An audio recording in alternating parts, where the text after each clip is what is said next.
What if I told you that the technology the entire AI revolution is built upon, the one governments are fighting over, the one NVIDIA turned into a trillion-dollar empire, the one investors treat like the beating heart of the future, might not actually be the future at all? Not slower, not less powerful. Wrong. Wrong in the same way steam engines became wrong when electricity arrived. Wrong in the way film cameras became wrong when digital sensors quietly slipped into our pockets.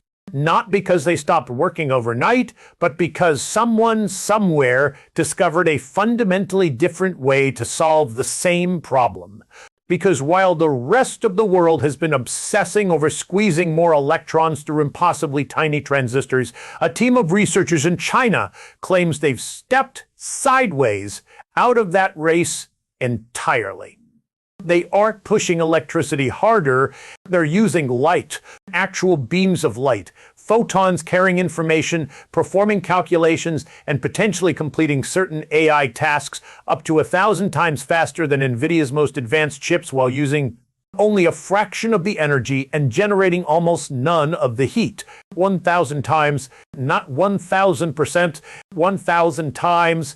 Now, before we get carried away, and trust me, this story deserves both excitement and skepticism, I want to give you the whole picture. The impressive parts, the uncomfortable caveats, the fine print hidden beneath the headlines, because the truth is even more fascinating than the hype.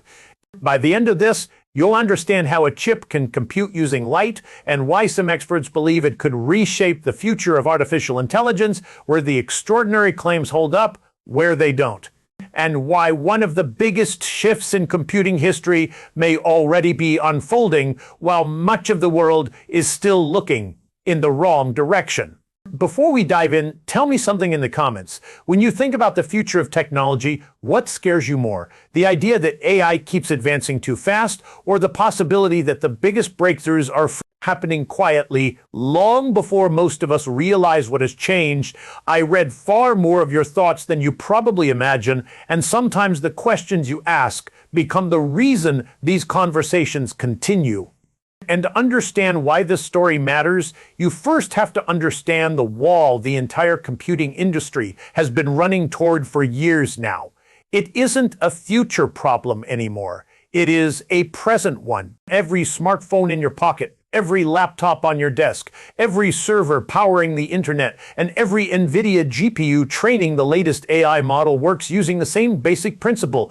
Tiny electrical charges, electrons, move through microscopic pathways in billions of transistors, switching on and off at astonishing speeds. That dance of electricity has built the modern world. It put humans on the moon, it gave us the internet, it made artificial intelligence possible, and yet the very thing that brought us this far is beginning to reveal its limits. The first limit is heat. Nobody talks about heat because it isn't glamorous. Investors don't cheer for cooling systems. Headlines aren't written about ventilation, but heat has quietly become one of the biggest enemies of technological progress. The harder you push electrons through a material, the more resistance they encounter, and resistance generates heat. More computing power means more heat, and more heat means more energy spent of cooling machines. Instead of using them, some of the world's most advanced AI data centers now devote staggering amounts of electricity just to keeping their chips from destroying themselves. Think about that for a moment. Entire buildings filled with some of humanity's greatest engineering achievements are spending enormous portions of their energy budget trying to stop their own brains from overheating. That's not efficiency, that's survival. The second problem is energy itself. The AI revolution has a hunger that few people truly appreciate. Training a single cutting-edge language model can consume electricity equivalent to what hundreds of households might use over the course of an entire year. The more capable these systems become, the more power they demand. Some companies have openly discussed building dedicated energy infrastructure to support future data centers. Nuclear power plants are no longer being mentioned as science fiction solutions. They're being discussed as practical necessities. That should make all of us pause. Because no matter how much you love technology or fear it, no system can continue expanding forever if its appetite grows faster than the world's ability to feed it. And that's the question a handful of scientists began asking years ago. Not how do we make electronic chips slightly better, not how do we cool them more efficiently, but what if we stopped relying on electrons altogether? What if the problem wasn't the engineering? What if the problem was the medium itself? Now, this is the point where stories like this usually drift into language that feels impossible to relate to. Photonics, waveguides, optical interference. It starts sounding like something reserved for physicists standing beside whiteboards covered in equations, but the central idea is actually beautiful in its simplicity. Have you ever watched sunlight pass through a prism and split into colors? Have you ever noticed the way ripples intersect on the surface of a pond after two stones break the water? Nature already knows how to combine waves. It already understands patterns. It already performs incredibly precise interactions without instruction from us. Researchers realize something profound. Those interactions can represent mathematics. When beams of light split, shift, interfere, and recombine, they aren't just creating visual effects. Under carefully controlled conditions, they can perform the exact kinds of calculations that artificial intelligence relies on most heavily: the multiplication and accumulation of massive matrices, the repetitive mathematical operations happening millions or billions of times during AI processing.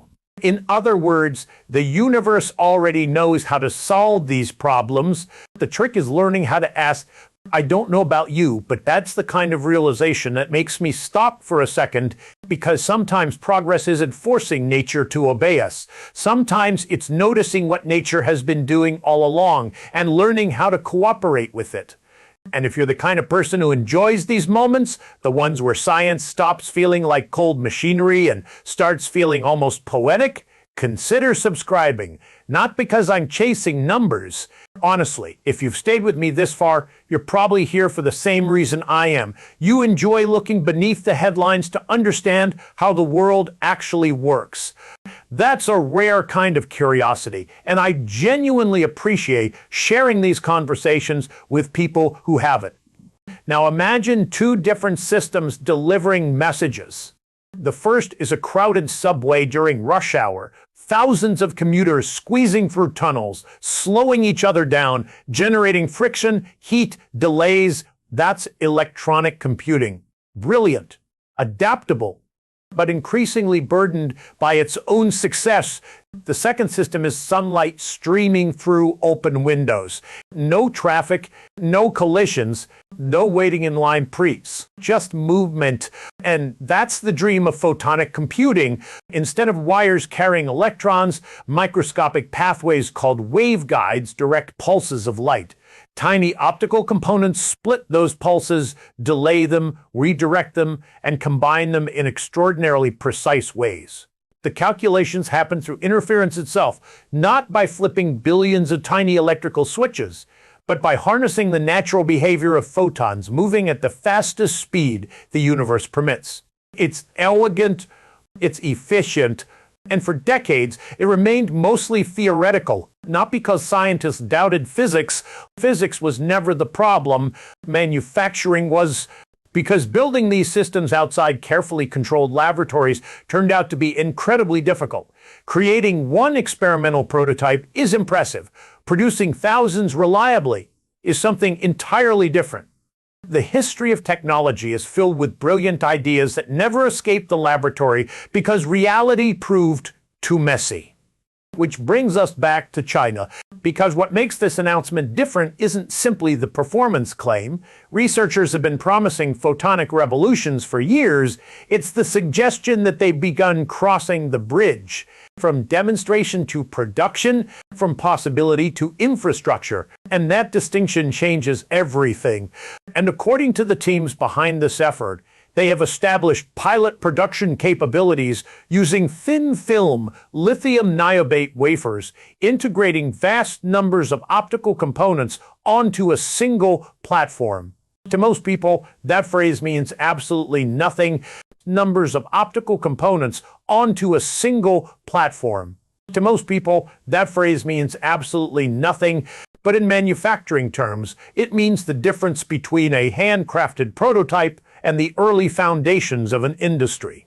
It's the difference between saying, look what we built, and asking, how many can we make? Those are very different conversations. Before we go further, I want to ask you something.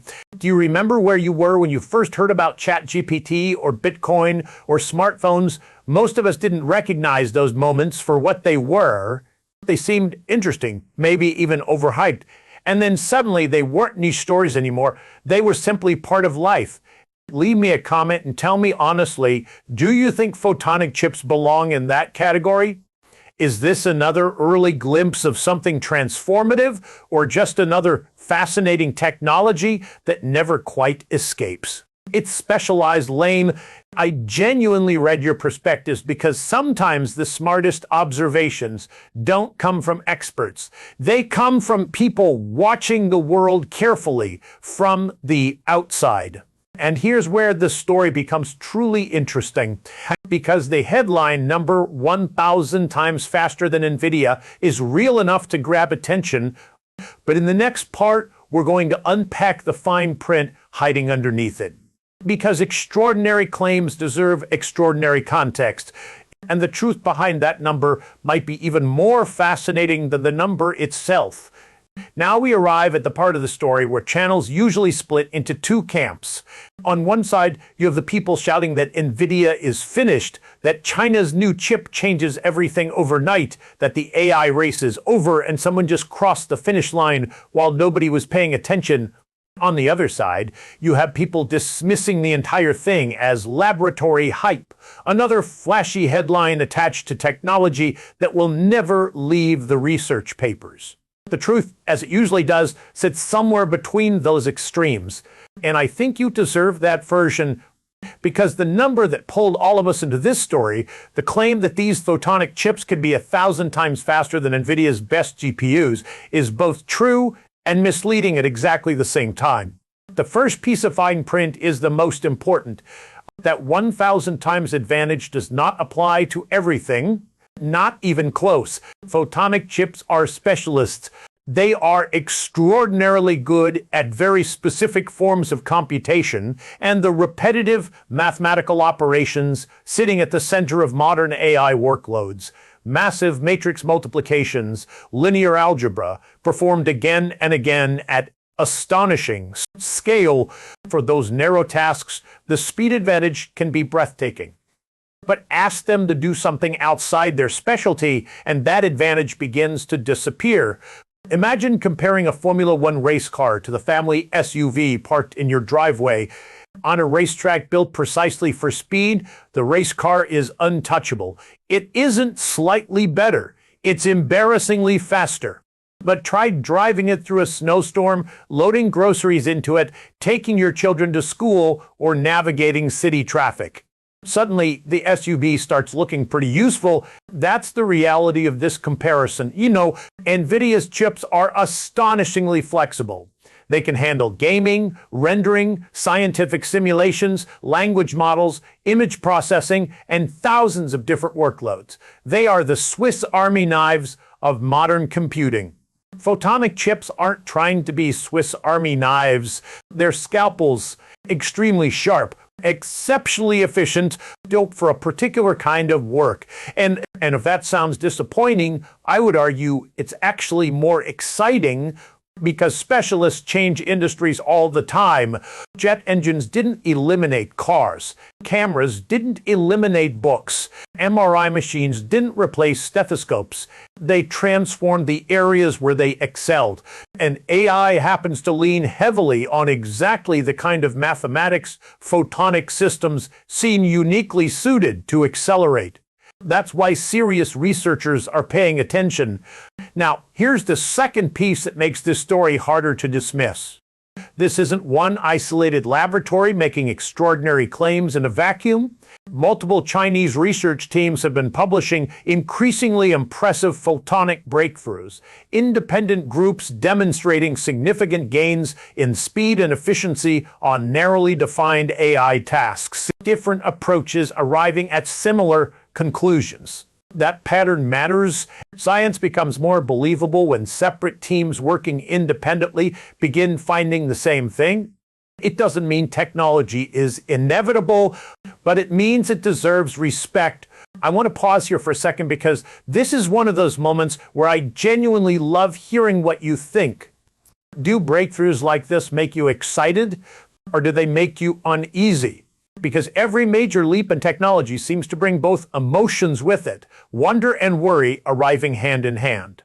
Drop your honest thoughts in the comments, not the answer you think you're supposed to have, the real one. Because these conversations become richer when people admit they feel both curiosity and uncertainty at the same time.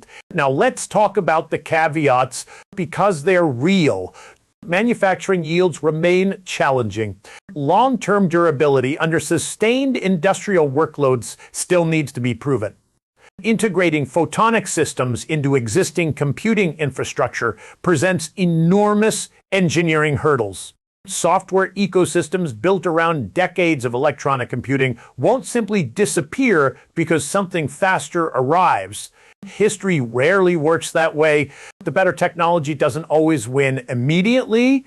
Sometimes it takes years and sometimes decades, and sometimes it becomes part of a hybrid future instead of replacing what came before. And that's actually where I think this story becomes fascinating, because I don't believe we're witnessing the death of silicon. I think we're watching the birth of partnership. Imagine data centers where traditional electronic processors continue doing what they already do exceptionally well, handling flexible, general-purpose workloads requiring adaptability and precision. But when the brutal, repetitive mathematics of AI training arrives, the endless matrix calculations consuming enormous amounts of energy, those workloads get handed over to photonic accelerators built specifically for that purpose. Electrons, where flexibility matters. Photons, where efficiency dominates. The best of both worlds. If that future emerges, it could reshape one of the biggest challenges facing artificial intelligence today. Energy, because beneath every conversation about AI safety, job disruption, creativity, and regulation sits a quieter problem few people discuss often enough: power consumption. The future we imagine for AI only exists if we can afford to run it. If even a fraction of those workloads shift toward dramatically more efficient photonic systems, the implications extend far beyond faster chatbots. Lower energy requirements, reduced cooling demands, more sustainable infrastructure, potentially fewer power plants built solely to support computational growth. This stops being just a technology story. It becomes an environmental one, an economic one, even a geopolitical one. And perhaps that's what fascinates me most. Because for years, the technology race looked straightforward. Who could build smaller transistors? Who controlled the most advanced lithography machines? Who dominated the electronic supply chain? Those were the questions defining the battlefield, but photonic computing changes the battlefield itself. It's like preparing for a marathon only to discover someone else brought a bicycle. Restrictions that matter enormously in one paradigm suddenly lose some of their power in another. And whether you're rooting for China, NVIDIA, America, or simply hoping innovation benefits humanity, you have to admit there's something deeply human about that pattern. Obstacles don't always stop progress. Sometimes they redirect it. The roadblock becomes the reason someone builds an entirely different road.